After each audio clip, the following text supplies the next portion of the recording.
It's been almost 5 times as much trade between both countries. It's both ways. What kind of goods do they A lot of agriculture, agricultural goods. There's also finished goods that come in from other countries or come up from either it's Pakistan or up through Afghanistan.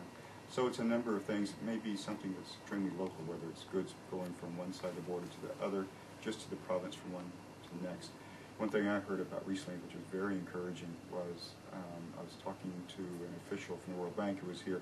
He'd been down in southern Tajikistan talking to farmers, and one farmer said, yes, I've sold my entire melon crop, even before I planted, to a commercial firm on the Afghan side of the border. That could not have been possible without the bridge, to make those arrangements, to know you could transfer that much produce from one side to the other.